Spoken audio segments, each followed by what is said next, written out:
The silence of an ordinary morning was broken by a gesture of pure compassion. A black cleaner, a mother of two, alone in the room of a crying, hungry baby, made a decision that would change two lives forever. When the widowed employer opened that door and saw the scene, the world seemed to stop.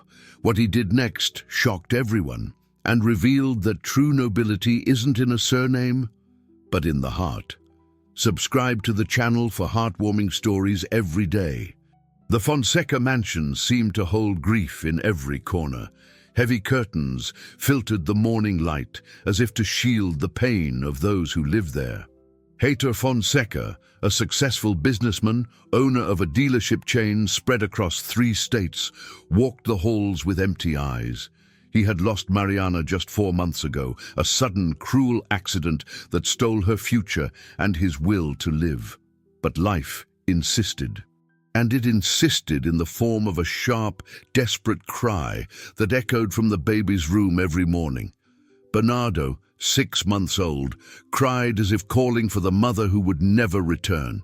He rejected bottles. He rejected arms. He even rejected his own father, who would pick him up with trembling hands and feel him squirm, inconsolable. Heitor didn't know what to do anymore. He had already gone through 3 nannies. The current one, a young woman in her early 20s, lived with her phone in her hand, complaining about the baby as if he were a burden.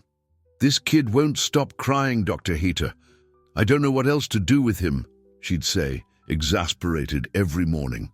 That's when the employment agency sent Dandara Alves. She arrived on a Monday, carrying a worn canvas bag and a shy smile. Black, her hair pulled back in a low bun, a simple blue uniform and scuffed sneakers. 37 years that looked like 50, not from her appearance, but from the weight she carried on her shoulders. A single mother of 2 girls, Dandara would wake up at 4 in the morning, leave her daughters with the neighbor, take 2 buses, and walk 20 minutes to reach the mansion. "I came for housekeeping, but I can help with whatever you need," she said, her voice gentle and carrying the northeastern accent she'd had since childhood in Pernambuco. Heitor barely looked at her. He nodded and returned to his office. Dandara began her work in silence. "Before we continue, tell us where you're watching from and subscribe to the channel for inspiring stories every day." In the first few days, Dandara realized that house wasn't just big, it was sad. The expensive furniture, the paintings on the walls, the impeccable garden. None of it hid the emptiness that hung over every room. The nanny barely spoke to her. She treated Dandara with disdain, as if she were invisible. "You handle the cleaning, I handle the child," she said curtly on the second day. But Dandara wasn't one to retort. She just lowered her head and continued her work. She cleaned the rooms, polished the marble floors, washed dishes that seemed to never end. And she listened. She heard the baby's cries that pierced through the walls. Sometimes, when she passed Bernardo's room, she would allow herself to pause for a few seconds. She'd see the boy in his crib, red-faced from crying, his fists clenched, his small body writhing. Her heart ached. She knew that cry. It was the cry of someone asking for arms, asking for love. "Poor thing," she'd murmur, and move on. Heitor rarely left his office. When he did, it was to take urgent calls, solve company problems, pretend he was in control. But at night, Dandara would see him sitting in the living room armchair, a glass of whiskey in his hand, staring into nothing. She never interrupted him. She'd just pick up things, turn off the kitchen lights, and leave in silence like a shadow passing unnoticed.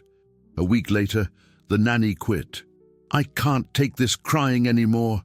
This baby is impossible," she said, in front of Heitor, without the slightest embarrassment. He didn't even argue. He paid her and let her go.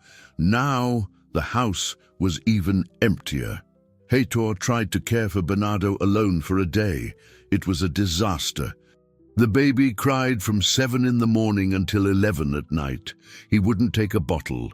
He wouldn't sleep. He wouldn't stop. And Dandara, who had arrived early that morning to clean the kitchen, heard it all from downstairs. She heard the desperation of a father who didn't know what else to do.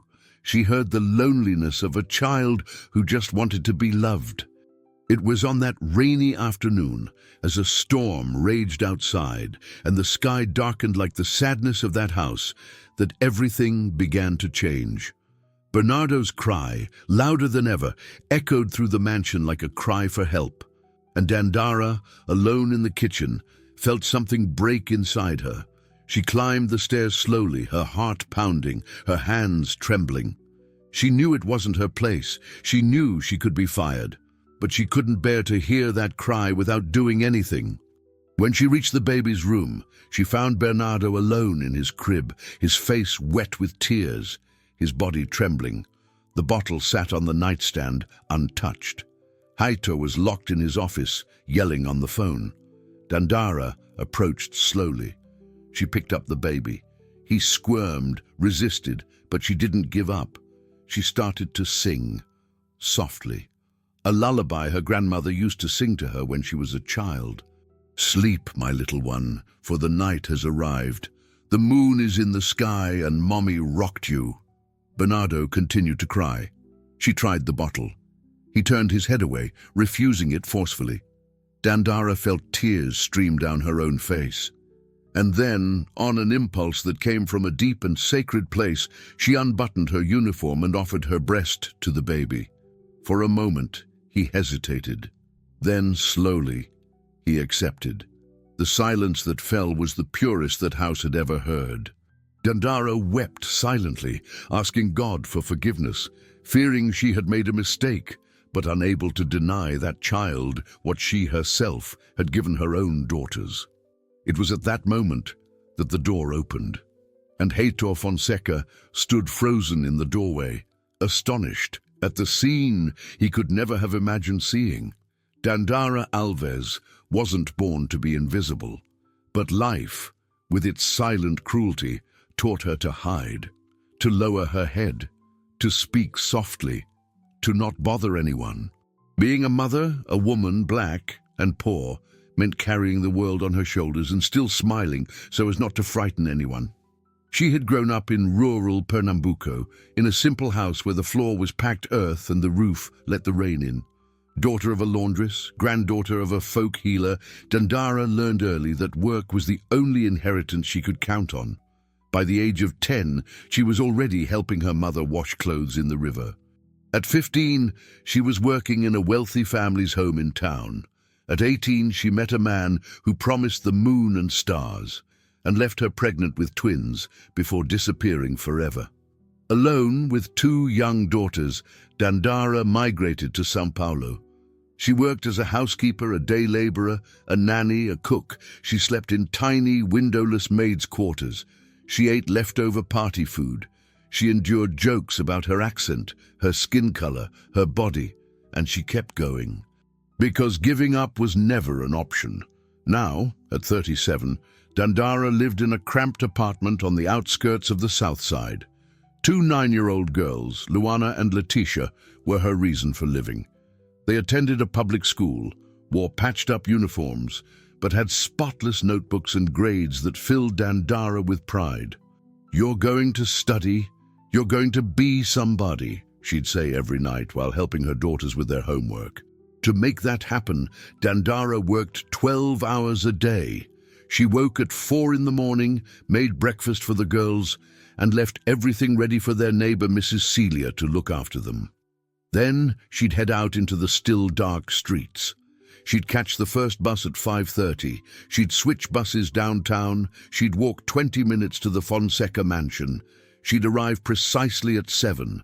Her blue uniform always clean, her hair always tied back, her smile always discreet. The job at Heitor Fonseca's house wasn't easy. The mansion had 3 floors, 6 bedrooms, a huge kitchen, a living room that looked more like a hotel lobby. Dandara cleaned it all herself. She mopped the marble floors, polished the fine wood furniture, washed the silk bed linens, all in silence, like a ghost passing through without a trace. But Dandara wasn't a ghost. She was a woman, and women like her carried stories no one asked about. She liked to sing while she worked. Old folk songs, hymns, circle songs she learned from her grandmother. Her voice was soft, almost a whisper, but it carried a sweetness that filled the empty corners of that house. Sometimes when she passed Bernardo's room, she'd pause for a few seconds and sing softly, even if the baby couldn't see her. Every boy needs a song, she'd think, even if it's just to feel like he's not alone. Dandara didn't have much, but she had faith. She carried a rosary in her uniform pocket and prayed while washing dishes. She asked the Blessed Mother to protect her daughters, to give Mrs. Celia good health, to light the way for Heitor and the baby. "This man is lost, my mother," she'd murmur, looking at the sky. "Help him find his way again." She knew what it was to lose someone. She had lost her mother 5 years ago, a victim of cancer that went untreated because the public hospital had no available beds. She had lost her grandmother, who died of old age and exhaustion at 83, still doing laundry for others. She had lost her father, whom she never knew. And she had lost the man she loved, who abandoned her as if she were nothing. But Dandara hadn't lost herself, and that no one could take from her. In the few hours of free time she had, Dandara loved to cook. She made cornmeal cake, couscous, tapioca, sweet cornmeal porridge. She'd bring lunchboxes to Mrs. Celia, who looked after the girls as if they were her own granddaughters. "You have blessed hands, Dandara," the neighbor would say. "Everything you make with love." And it was true. Dandara put love into everything. The food she prepared, the clothes she washed, the floors she scrubbed, the smile she offered even when she was tired. Because she learned early on that dignity isn't in what you have, but in what you give. When she looked at Bernardo, Dandara saw her own daughters. She saw the helplessness, the hunger for affection, the need for a hug, and her heart would break. "This boy needs a mother," she'd think, "and this father needs to learn how to be a father again." But she didn't dare interfere. It wasn't her place. She was just the cleaner. The woman who entered through the back door, ate alone in the kitchen, received her pay at the end of the month, and thanked them with her head bowed. Until, on that rainy afternoon, something inside her rebelled, and Dandara Alves, the invisible woman, made the boldest decision of her life. She picked up that baby. She offered him the only comfort she knew, and without realizing it, she planted the seed of a transformation that would change everything. Because sometimes courage doesn't shout. Sometimes it just whispers. And Dandara's whisper would echo throughout that house. The Fonseca mansion was a place where appearances deceived. On the outside, luxury and order. On the inside, silent chaos and broken hearts. And as in every large house, there were those who watched everything from afar, judging, commenting, waiting for the moment to strike. The first shadow was the previous nanny, Tatiana. Young, blonde, with manicured nails and tight clothes, she had worked there for only 3 weeks. But 3 weeks were enough for her to realize that Heitor Fonseca was a vulnerable man, and she, a natural opportunist. Tatiana tried to get close to him. She used low necklines, smiles, insinuations. Heitor, lost in his grief, barely noticed. When she finally quit, it was less because of the difficulty with the baby and more because of the humiliation of not being noticed. Before leaving, Tatiana crossed paths with Dandara in the hallway. She looked her up and down with disdain. "Good luck," she said with a fake smile. "You'll need it. This man doesn't see anyone, and this baby is impossible." Dandara simply nodded politely and continued her work, but she felt the venom in those words. The second shadow was Rosangela, the family's housekeeper for over 15 years. She had been Mariana, Heitor's late wife's right-hand woman, and now saw herself as the guardian of her memory. Rosangela didn't live in the mansion, but she came 3 times a week to supervise the work of the other staff and ensure everything was as Mrs. Mariana liked it. She treated Dandara coldly. She never called her by name. It was always the cleaning girl or the new one. She corrected everything Dandara did, even when it was impeccable. "Mrs. Mariana folded the towels like this," she'd say, redoing the work in front of Dandara. "Mrs. Mariana didn't like flowers in this vase. Mrs. Mariana preferred the dishes to be put away this way." Dandara never complained. She just redid everything, silently, patiently. But inside she felt the weight of that contempt. Rosangela saw her as an intruder, and worse, as a threat, because Rosangela had noticed something no one else had. Heitor, little by little, was starting to pay attention to Dandara. Not romantically, far from it. But he had begun to notice that the house was cleaner, more organized, more alive. That the smell of coffee in the morning was different, that there were fresh flowers in the entryway, that someone, at last, was taking care of that place as if it mattered, and that, for Rosangela, was unacceptable. "This girl is trying to get attention," she commented to the cook, Mrs. Irene, a 60-year-old woman who worked at the house on weekends. "A cleaner's job is to clean, not to arrange flowers and make fragrant coffee. Who does she think she is?" Mrs. Irene, wiser and less envious, simply smiled. "Leave the girl be, Rosangela. She's doing her job, and doing it well." But Rosangela wasn't convinced. She started watching Dandara, scrutinizing her every move, looking for mistakes where there were none.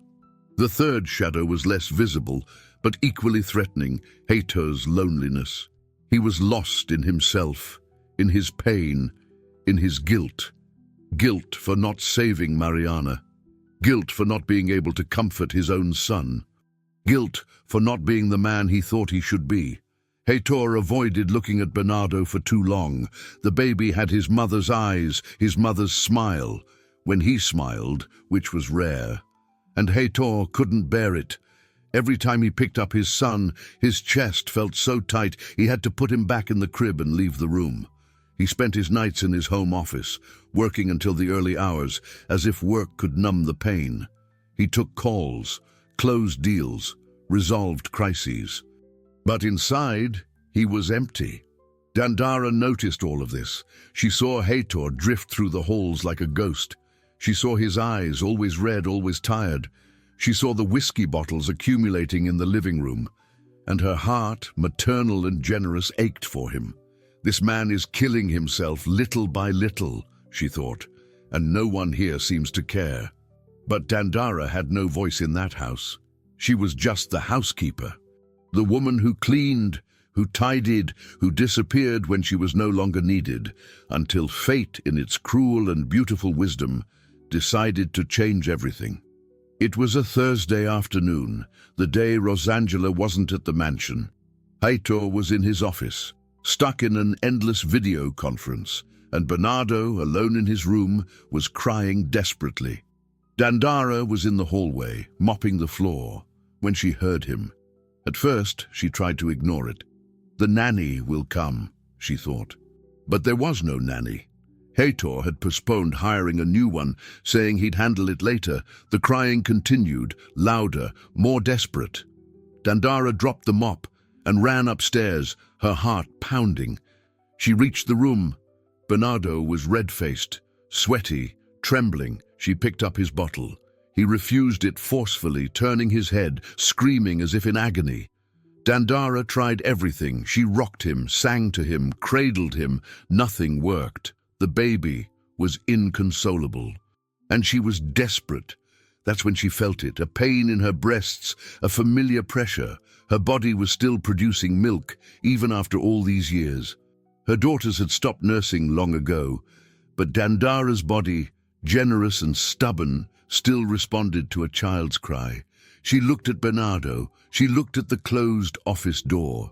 She heard Heitor's voice, tense, arguing about numbers and contracts, and she made a decision.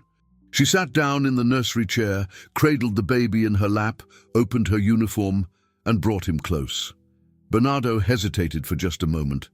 Then, with an ancient, deep hunger, he accepted. The silence that followed was sacred. Dandara closed her eyes, tears streaming down her face.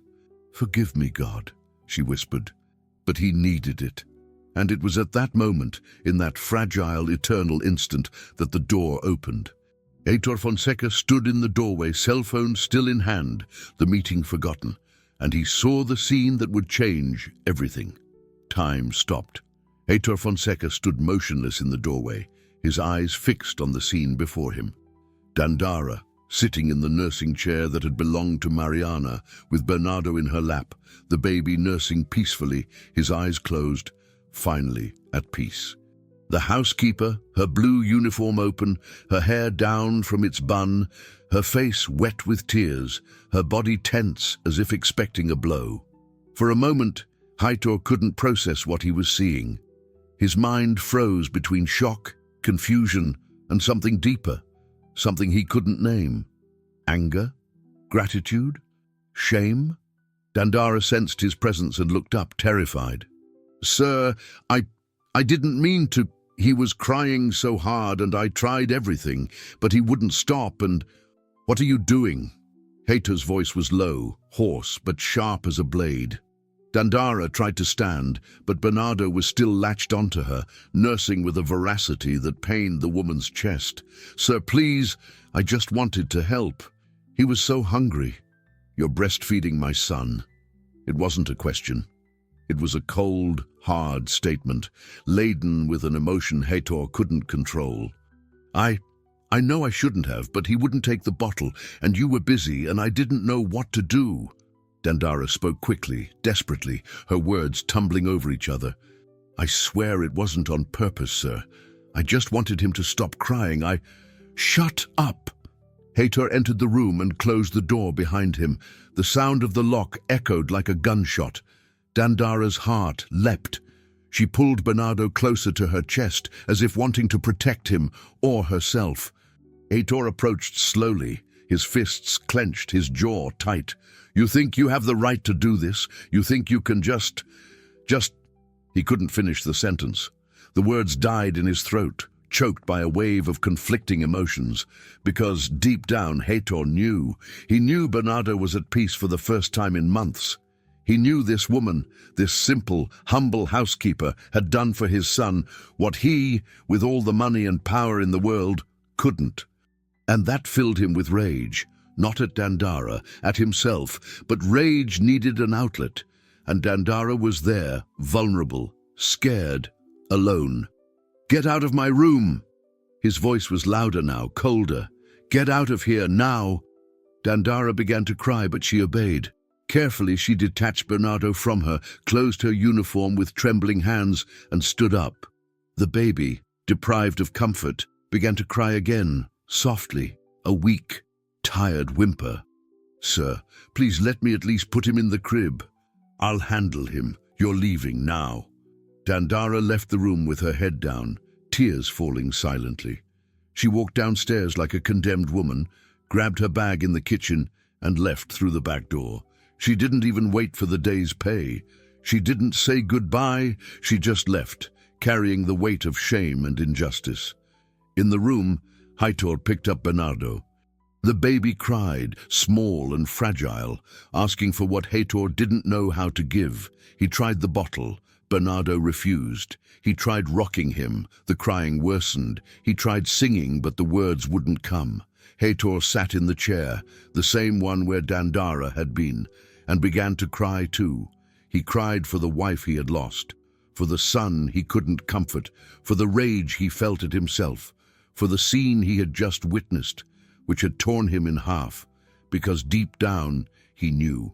He knew Dandara didn't deserve that she had done nothing wrong, that she had simply loved his son when he couldn't, and that hurt more than anything. In the days that followed, Dandara's absence was keenly felt. The house descended back into chaos. The marble floors lost their shine, clothes piled up, the kitchen became a mess, and Bernardo returned to crying non-stop. Heitor tried to hire another housekeeper. An elderly woman came, stayed 2 days, and quit. "I can't handle it, sir. This baby cries too much." A younger woman came next, who lasted even less time. "Sorry, but it's not for me." Rosangela returned and found the house in a deplorable state. "What happened to that girl, the housekeeper?" she asked, suspicious. "She doesn't work here anymore," Hayter replied curtly. "But why? She was doing a good job." "It's none of your business." Rosangela didn't press further, but she had a feeling something was up. Something had happened, and she was determined to find out what. Meanwhile, Dandara returned home defeated. She told Mrs. Celia that she had lost her job, but didn't say why. "It just didn't work out," she murmured. Her daughters noticed their mother was different, quieter, sadder. Luana, the sharper of the two, asked, "Mom, what's wrong?" "Nothing, honey. Mom's just tired." But it wasn't just tiredness. It was shame. It was the feeling of having done something wrong, even though she knew she hadn't. It was the pain of being dismissed for an act of love. And as Dandara cried alone at night, clutching her pillow, Heitor Fonseca walked the empty halls of his mansion, listening to Bernardo's endless cries, and wondered for the first time if he hadn't made the biggest mistake of his life. The weeks that followed were the hardest of Dandara's life. She woke up each morning with a weight on her chest, as if something precious had been ripped from her. It wasn't just the job. It wasn't just the money, which was now scarce. It was Bernardo. It was the memory of that baby in her arms, nursing peacefully, finally calm. It was the feeling of being useful, of having made a difference, even if only for a few minutes. And now all of that had been taken from her. Dandara looked for work. She knocked on doors, dropped off resumes at agencies, asked acquaintances. She got a few gigs as a day worker, but nothing steady, nothing that paid enough. The bills started to pile up. Rent, electricity, gas. Mrs. Celia, always generous, offered help. "Dandara, if you need anything..." "Thank you, Mrs. Celia, but I'll manage." Dandara didn't like to ask. She didn't like to owe. She'd rather go hungry than be a burden to others. But the girls noticed. Luana and Letitia, with their sharp 9-year-old minds, saw the refrigerator was emptier, that the rice was stretched to last more days, that their mother said, "I'm not hungry at dinner," but they knew it was a lie. "Mom, you didn't eat again," Luana would say, worried. "Yes, I did, honey. I ate before you got home." But Luana didn't believe her, and at night, when she thought her mother was asleep, she'd get up, go to the kitchen, and share her own snack with her sister, so there would be more left for Dandara the next day. Meanwhile, in the Fonseca mansion, chaos reigned. Heitor tried hiring more nannies, more housekeepers. All of them lasted only a few days. Bernardo remained inconsolable, rejecting bottles, rejecting arms, crying day and night. Heitor barely slept. He barely ate. The company began to suffer from his absence. Meetings were cancelled, contracts postponed. His partner started to pressure him. "Heitor, you need to pull yourself together. You need to come back," Ricardo, his right-hand man, said during a tense phone call. "I know, Ricardo. I need time." "Time is what you don't have. The competition is advancing. You need to be here." Heitor hung up the phone and threw it on the sofa, exhausted. Bernardo was crying in his room. He went upstairs, picked up his son, and tried once more to soothe him. But the baby squirmed, screamed, as if rejecting even his father's presence. It was then that Heitor realized. He realized that Bernardo wasn't just crying from hunger or sleep. He was crying because he missed something Heitor couldn't provide: comfort, warmth, presence, love. And who had given him that, even for a brief moment, was Dandara. Rosangela, always observant, noticed the change in Heitor. He was more withdrawn, more irritable. One day she dared to ask, "Mr. Heitor, what happened to Dandara?" Heitor looked up, surprised. It had been weeks since anyone had mentioned that name. "Why do you want to know?" "Because the house is falling apart." "And so are you." Heitor didn't answer. He just stared blankly again. Rosangela pressed. "Did she do something wrong?" She crossed the line." His voice was low, almost a whisper. "What line?" Heitor didn't respond, but Rosangela saw something in his expression. guilt, remorse, and she decided to investigate. She went to the kitchen where Mrs. Irene was preparing dinner. "Irene, do you know what happened to Dandara?" Mrs. Irene stopped chopping vegetables and looked at Rosangela intently. "All I know is she was let go, suddenly, without explanation." "Do you think she did something wrong?" "Dandara? That girl was an angel. She worked quietly, never complained, always polite. If she did something, it must have been unintentional." Rosangela became thoughtful. Something didn't add up, and she decided she would find out the truth. One day, Heitor was in his office when he heard a noise upstairs. He ran up and found Bernardo had fallen out of his crib, crying on the floor. Heitor's heart nearly stopped. He picked up his son, desperate, checking if he was hurt. Bernardo only had a scratch on his arm, nothing serious. But the scare was enough for Heitor to realize he wasn't coping. Alone, he couldn't take care of his son, and it was at that moment, with Bernardo crying in his arms, that Heitor thought of Dandara. For the first time since he had dismissed her, he allowed himself to remember the scene, her sitting in the armchair, the baby peaceful in her arms, her expression of pure love, of pure devotion. She hadn't done anything wrong. She had simply loved his son, and he had sent her away. Heitor sat down on the floor, still with Bernardo in his lap, and for the first time admitted to himself he had made a mistake, a terrible mistake. But would it be too late to fix it? On the outskirts of town, Dandara was folding clothes on the small clothesline in the service area. Her daughters were playing in the living room, their laughter echoing, trying to bring joy into the house. Dandara smiled at them, but inside, her heart still ached. She thought about Bernardo every day. Was he okay? Was someone taking care of him with love? Was he still crying so much? She prayed for him every night. My God, protect that boy. Give his father strength. And if it is your will, let me see him just one more time, just to know he's all right. But Dandara didn't believe that would happen. She was wrong, because destiny, which had taken everything from her, was now preparing a return that would change everything, and the truth hidden in the shadows was about to shine. It was a Saturday morning when Rosangela decided to act. She couldn't get the conversation with Heitor out of her head. Something was wrong, very wrong. And she, who had served that family for 15 years, felt it was her duty to find out what it was. Rosangela picked up the phone and called Dandara. She had kept the young woman's number. After all, it was the housekeeper's responsibility to keep in touch with the staff. Dandara answered on the third ring, her voice tired. "Hello? Dandara? It's Rosangela, from Dr. Heitor's house." There was a long pause. Dandara felt her heart clench. "Mrs. Rosangela, did something happen? I wanted to talk to you, in person. Can we?" Dandara hesitated. Why would Rosangela want to talk to her? Was it to demand something, to humiliate her one more time? But there was something in the housekeeper's voice, an urgency, a concern, that made her agree. "Yes, we can. Where would you like to meet?" "At the bakery on the corner of Main Street. Tomorrow, 10 in the morning. Can you make it?" "Yes." The next day, Dandara left the girls with Mrs. Celia and took the bus to the neighborhood where the Fonseca mansion was located.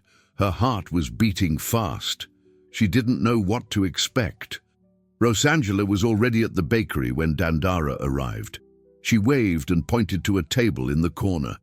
Dandara sat down, her hands trembling slightly. "Thank you for coming," Rosangela said, and for the first time, her voice was gentle. Dandara just nodded. Rosangela took a deep breath. "I need to know what happened. Why did Dr. Heitor send you away?" Dandara lowered her eyes. Shame washed over her again, hot and suffocating. I did something I shouldn't have." "What?" Dandara hesitated, but she decided she had nothing left to lose. She told him everything. Bernardo's crying, the rejected bottle, the desperation, the decision, the breastfeeding, and Heitor's reaction. When she finished, Rosangela was silent, her eyes wide. "You breastfed the baby?"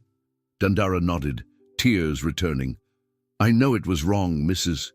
Rosangela, but he was crying so much, and I just wanted to help." Rosangela looked at her for a long moment, and then something surprising happened. She reached across the table, took Dandara's hand, and squeezed it tightly. "You didn't do anything wrong." Dandara looked up, incredulous. "But Dr. Hayter is wrong. He's hurting, he's lost, and he took it out on you. But you didn't do anything wrong, Dandara. You saved that boy." Dandara began to cry, not from sadness, but from relief. Someone finally had seen the truth. Rosangela continued, "I've known that house for years. I loved Mrs. Mariana like she was my own daughter. And now, seeing Dr. Hightor like this, seeing Bernardo like this, I know you were the best thing that happened in that house since she's been gone. But Dr. Hightor never wants to see me again. He will. I'll make him understand." Rosangela returned to the mansion determined. She waited for Haytor to finish a meeting and called him to the kitchen. He came, annoyed, already expecting another lecture about the house. "What is it, Rosangela?" "I know what happened with Dandara." Haytor turned pale. "Who told you?" "She did, and I've come to tell you something. You were wrong." Haytor clenched his fists. "You don't understand." "I understand perfectly. That young woman breastfed your son because he was desperate and you weren't there to care for him. She did what any mother would do, and you, instead of thanking her, threw her out. She didn't have the right. Right? Right to what? To be human, to have compassion, to love a child who was suffering." Rosangela raised her voice, something rare for her. "You're ashamed, Dr. Haytor. Ashamed because a housekeeper managed to do for your son what you couldn't. And instead of admitting it, you chose to blame her." Haytor fell silent, his face red, his eyes watering. Rosangela continued, calmer now. "Mrs. Mariana wouldn't have wanted this. She would have wanted you to take care of Bernardo. And if you can't do it alone, accept help. Accept that that young woman, with all her love and humility, is the best thing that can happen to your son right now." Haytor collapsed into a chair, his face in his hands. "I don't know what to do, Rosangela. I don't know anything anymore." "Then start by apologizing, and by bringing her back." That night, Haytor couldn't sleep. He paced the house, replaying Rosangela's words. He went into Bernardo's room and stared at his son, who slept restlessly, his little face furrowed even in sleep. "I failed you, my son," he whispered. "I failed you, and I failed her." And for the first time since Mariana's death, Haytor allowed himself to feel the pain, the guilt, the remorse. And to feel, too, the desire to make things right. The next day he picked up the phone and called Dandara. She answered, surprised. "Hello? Dandara, it's me, Haytor Fonseca." His voice was different, softer, more human. "Sir, I need to talk to you. Can you come over, please?" Dandara hesitated, but something in his voice made her agree. "I'll be there." Dandara entered the mansion through the front door. For the first time, Haytor waited for her in the living room, standing, hands in his pockets, his face tired but determined. When she entered, he turned and looked at her for a long moment. "Thank you for coming," he said, his voice low. Dandara didn't respond. She just stood there, hands clasped in front of her, waiting. Haytor took a deep breath. "I called you here because I need to apologize." Dandara's eyes widened. She hadn't expected this. "I was wrong. I was very wrong." "You did nothing wrong, Dandara. You just loved my son. And I, instead of being grateful, treated you as if you had committed a crime." His voice trembled. "I was so angry. So much pain. So much shame. Shame for not being the father my son needs. And I took it out on you. And for that I ask for your forgiveness." Dandara felt tears streaming down her face. "Sir, don't call me sir. Call me Haytor." He took a step forward. I wanted to ask you to come back. Not as a housekeeper, as part of the family, to take care of Bernardo, to take care of this house, to teach me how to be a father again." Dandara couldn't speak. The words caught in her throat. Hater continued, "I know I don't deserve it. I know I hurt you. But just please give me a chance, and give Bernardo a chance." Dandara looked at him, at this powerful, wealthy man who was now standing there, vulnerable, asking for help. And she felt something she never imagined feeling: compassion. "I'll come back," she said, her voice firm. "But not for money. I'm coming back for him, for Bernardo." Hater smiled, a small smile, but genuine. "Thank you." In the days that followed, the Fonseca house changed. Dandara returned, but now with her own room, a fair salary and respect. Rosangela treated her as an equal. Donna Irene hugged her on the first day. And Bernardo smiled for the first time in months when he saw her. Dandara cared for him with love. She nursed him, rocked him, sang to him. And little by little, the baby became a child again. He started to smile, to babble, to play. Hator watched it all from a distance, and gradually he too began to live again. He started to smile again. He began to hold his son without fear, and he started to believe that love, even after tragedy, was still possible. One day he told Dandara, "You saved my son, and you saved me too." She smiled. "He saved me first." Months later, on Bernardo's first birthday, Hator threw a party. He invited friends, family, business associates, and during his speech, he asked for everyone's attention. "I want to introduce someone very special," he said, holding Bernardo in his arms. "This is Dandara. She's not a nanny. She's not an employee. She is family. And she is the one who brought my son back to life." The room applauded. Dandara, embarrassed, smiled and waved, and Hator continued, "And because of that, I want to do something. Dandara, I've opened an account in your daughters' names for their education, college, books, whatever they need, because you gave me what I couldn't give my son, and now I want to give back." Dandara started to cry, not from sadness, from gratitude. "Thank you," she whispered. "Thank you." And everyone in the room, seeing this simple, humble woman being honored in such a way, understood a profound truth, that a person's true value isn't in what they have, but in what they give. 3 years passed. Bernardo now ran through the house, laughing loudly, calling Dara, Dara, whenever he wanted to be held. Dandara would scoop him up, spin him around, and they would fall onto the lawn, laughing together. Luana and Leticia, now 12 years old, attended a private school. They got excellent grades. They dreamed big. And every time someone asked how they had gotten there, they would reply, "It was our mom. She never gave up." Dandara now lived in a home of her own, small but beautiful, bought with the fair salary Hator paid her and with his help. The walls were painted yellow, the color of hope. And in the living room, in a simple frame, was a photo. Her, Hator, Bernardo, Luana, and Leticia, all together smiling. Hator remarried, a kind woman who loved Bernardo as if he were her own, and who respected Dandara as part of the family. "You are his heart's mother," she would say, "and that will never change." Dandara would smile. "I just did what any mother would do." But it wasn't true. She had done more, much more.